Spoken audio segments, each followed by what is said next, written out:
दीप जल उठे। दिवाली की कहानी। दफ्तर से आते आते रात के 8 बज गए थे। घर में घुसते ही प्रतिमा के बिगड़ते तेवर देख श्रवण भाप गया कि जरूर आज घर में कुछ हुआ है, वरना मुस्कुराकर स्वागत करने वाली का चेहरा उतराना होता। सारे दिन मोहल्ले में होने वाली गतिविधियों की रिपोर्ट जब तक मुझे सुना न देती उसे चैन नहीं मिलता था। जलपान के साथ साथ बदरस पान भी करना पड़ता था।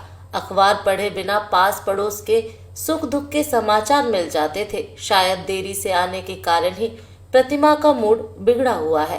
प्रतिमा से माफी मांगते हुए बोला, सॉरी, मैं तुम्हें फोन नहीं कर पाया। महीने का अंतिम दिन होने के कारण बैंक में ज्यादा काम था। तुम्हारी देरी का कारण मैं समझ सकती हूँ, पर मैं इस कारण दुखी नहीं हूँ। प्रतिमा बोली, फिर हमें भी तो बताओ, इस चांद से मुखड़े पर चिंता की कालिमा क्यों? श्रवण ने पूछा। दोपहर को अमेरिका से बड़ी भाभी का फोन आया था कि कल माताजी हमारे पास पहुंच रही हैं। प्रतिमा चिंतित होते हुए बोली, इसमें इतना उदास व चिंतित होने की क्या बात है? उनका अपना घर है, वे जब चाहे आ सकती हैं। श्रवण हैरानी से बोला, आप नहीं समझ रहे, अमेरिका में माँ जी का मन नहीं लगा, अब वे हमारे ही साथ रहना चाहती हैं। प्रतिमा ने कहा, अरे मेरी चंद्रमुखी, अच्छा है ना, घर में रौनक बढ़ेगी, बर्तनों की उठापटक रहेगी। एकता कपूर के सीरियलों की चर्चा तुम मुझसे न करके माँ से कर सकोगी। सास बहू मिलकर मोहल्ले की चर्चाओं में बढ़ चढ़ कर भाग लेना। श्रवण चटकारे लेते हुए बोला, तुम्हें मजाक सूझ रहा है और मेरी जान सूख रही है। प्रतिमा बोली, चिंता तो मुझे होनी चाहिए, तुम सास बहू के शीत युद्ध में मुझे शहीद होना पड़ता है। मेरी स्थिति चक्की के दो पाटों के बीच में पिसने वाली हो जाती है। ना माँ को कुछ कह सकता हूँ, ना तुम्हें। कुछ सोचते हुए श्रवण फिर बोला, मैं तुम्हें कुछ टिप्स देना चाहता हूँ। यदि तुम उन्हें अपनाओगी तो तुम्हारी सारी परेशानियां एक झटके में उड़न छू हो जाएंगी। यदि ऐसा है तो आप जो कहेंगे मैं करूंगी। मैं चाहती हूँ माँ जी खुश रहे। आपको याद है, पिछली बार छोटी सी बात से माँ जी नाराज हो गई थी। देखो प्रतिमा, जब तक पिताजी जीवित थे तब तक हमें उनकी कोई चिंता नहीं थी। जब से वे अकेली हो गई हैं, उनका स्वभाव बदल गया है। उनमें असुरक्षा की भावना ने घर कर लिया है। अब तुम ही बताओ, जिस घर में उनका एक छत्र राज था वो अब नहीं रहा। बेटों को तो बहुओं ने छीन लिया।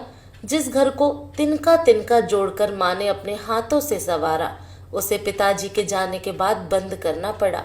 उन्हें कभी अमेरिका तो कभी यहाँ हमारे पास आकर रहना पड़ता है। वे खुद को बंधन में महसूस करती हैं, इसलिए हमें कुछ ऐसा करना चाहिए जिसमें उन्हें अपनापन लगे।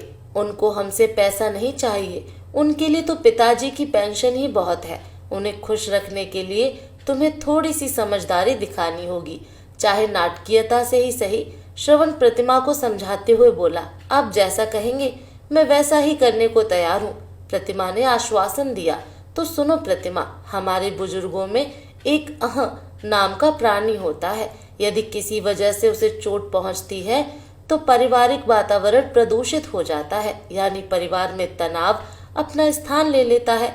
इसलिए हमें ध्यान रखना होगा कि माँ के अहम को चोट ना लगे। बस फिर देखो, श्रवण बोला, इसका उपाय भी बता दीजिए आप। प्रतिमा ने उत्सुकता से पूछा। हाँ हाँ, क्यों नहीं। सबसे पहले तो जब माँ आए तो सिर पर पल्लू रखकर चरण स्पर्श कर लेना। रात को सोते समय कुछ देर उनके पास बैठकर हाथ पांव दबा देना। सुबह उठकर चरण स्पर्श के साथ प्रणाम कर देना।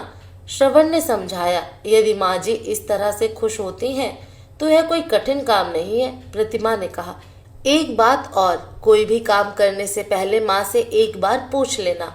होगा तो वही जो मैं चाहूंगा। जो बात मनमानी हो उस बात के विपरीत कहना, क्योंकि घर के बुजुर्ग लोग अपना महत्व जताने के लिए अपनी बात मनवाना चाहते हैं। हर बात में जी माँ जी का मंत्र जपती रहना, फिर देखना माँ की चहेती बहू बनते देर नहीं लगेगी।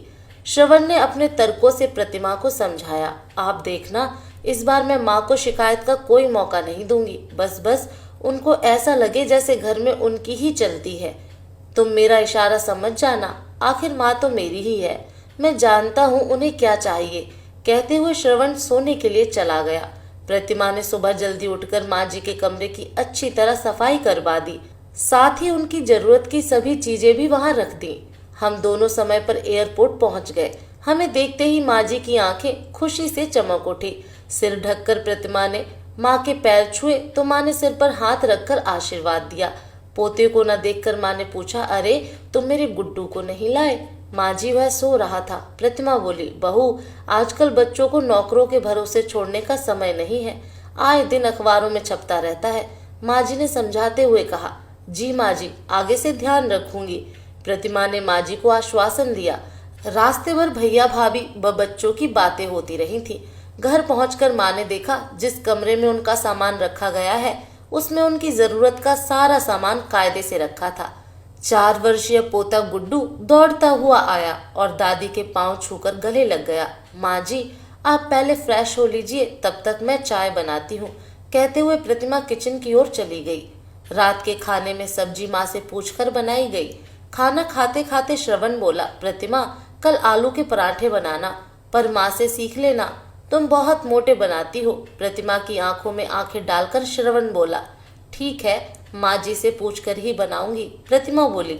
माँ जी के कमरे की सफाई भी प्रतिमा कामवाली से न करवाकर खुद करती थी, क्योंकि पिछली बार कामवाली से कोई चीज छू गई थी तो माँ जी ने पूरा घर सिर पर उठा लिया था। अगले दिन ऑफिस जाते समय श्रवण को एक फाइल न मिलने के कारण वह बार बार प्रतिमा को आवाज लगा रहा था। प्रतिमा थी कि सुनकर भी अनसुना कर माँ के कमरे में काम करती रही। तभी माँ जी बोली, बहू तू जा, श्रवण क्या कह रहा है सुन ले। जी माँ जी। दोपहर के समय माँ जी ने तेल मालिश के लिए शीशी खोली तो प्रतिमा ने शीशी हाथ में लेते हुए कहा, लाओ माँ जी, मैं लगाती हूँ।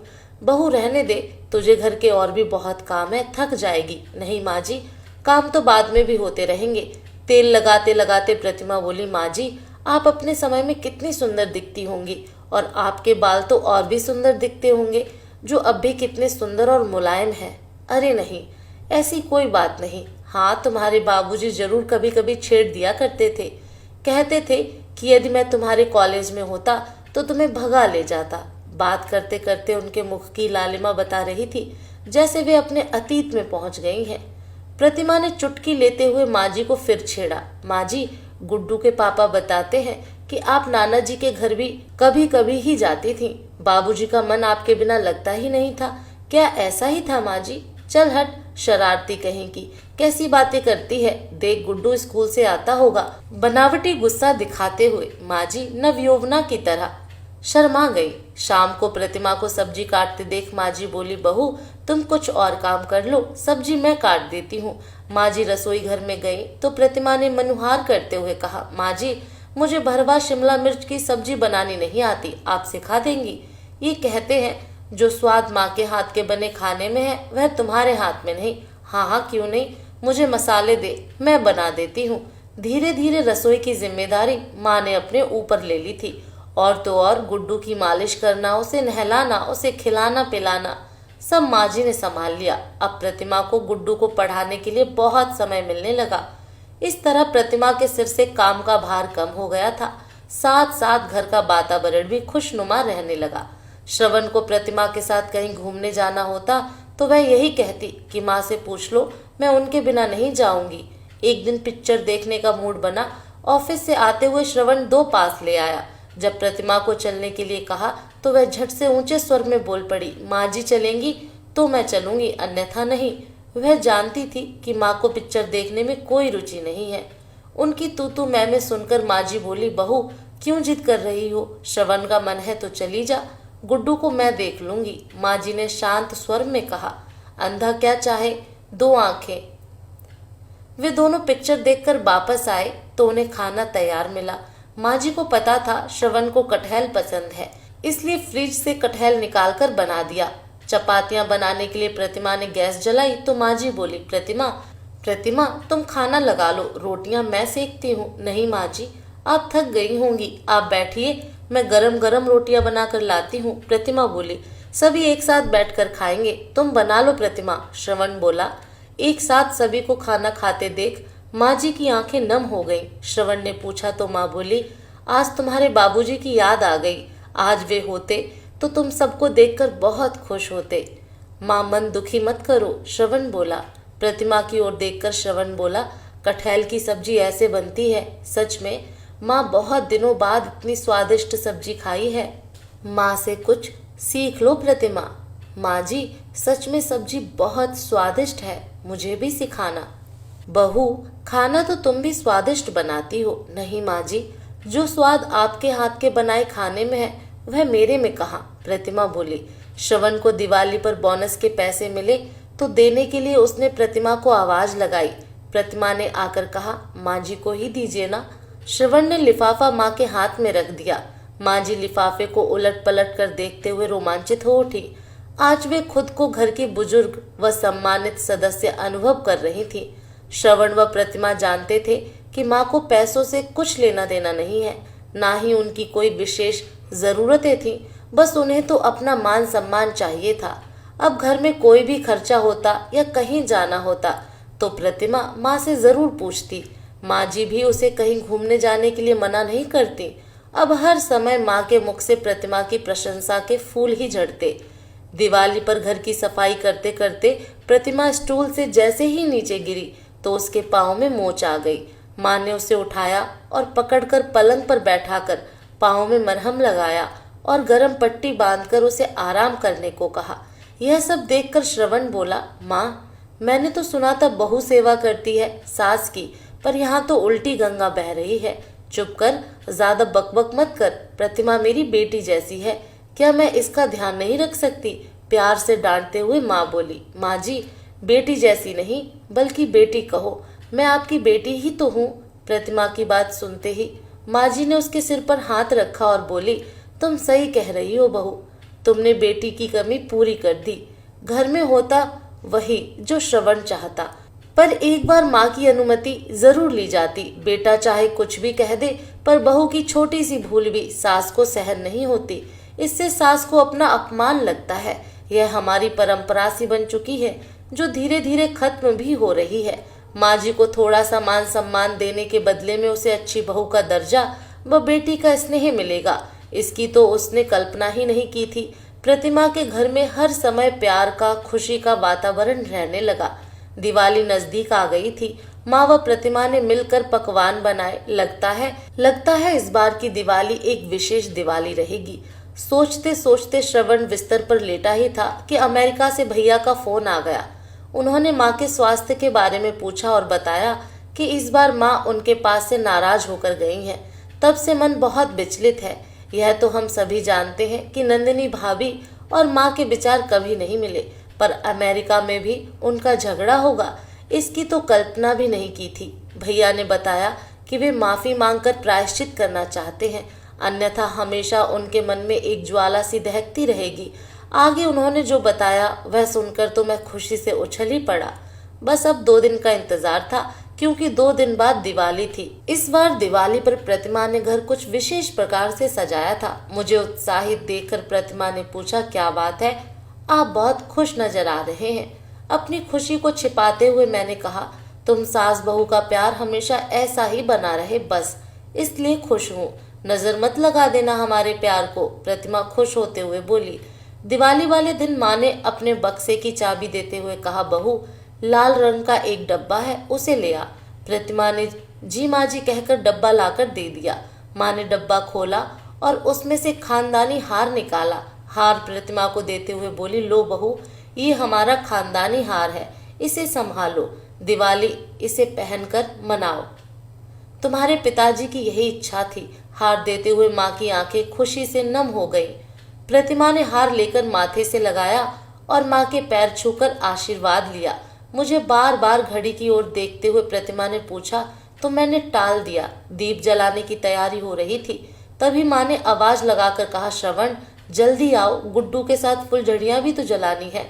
मैं 7:30 बजने का इंतजार कर रहा था, तभी बाहर टैक्सी रुकने की आवाज आई। मैं समझ गया, मेरे इंतजार की घड़ियां खत्म हो गईं। मैंने अनजान बनते हुए कहा, चलो माँ, सेलिब्रेशन शुरू करें। हाँ हाँ चलो। प्रतिमा आवाज लगाते हुए कुर्सी से उठने लगी तो नंदिनी भाभी ने माँ के चरण स्पर्श किए। आदत के अनुसार माँ के मुख से आशीर्वाद की झड़ी लग गई। सिर पर हाथ रखे बोले ही जा रही थी, खुश रहो, आनंद करो, आदि आदि। भाभी जैसे ही पांव छूकर उठी तो माँ आश्चर्य से देखती रह गई। आश्चर्य के कारण पलक झपकाना ही भूल गई। हैरानी से माँ ने एक बार भैया की ओर, एक बार मेरी ओर देखा, तभी भैया ने माँ के पैर छुए तो खुश होकर भाभी के साथ साथ मुझे व प्रतिमा को भी गले लगा लिया। माँ ने भैया भाभी की आंखों को पढ़ लिया था। पुनः आशीर्वाद देते हुए दिवाली की शुभकामनाएं दी। माँ की आंखों में खुशी की चमक देखकर लग रहा था दिवाली के शुभ अवसर पर अन्य दीपों के साथ माँ के हृदय रूपी दीप भी जल उठे, जिनकी ज्योति ने सारे घर को जगमग कर दिया। दोस्तों, आपको ये कहानी कैसी लगी कमेंट करके जरूर बताएं। फिर मिलूंगी एक नई कहानी के साथ।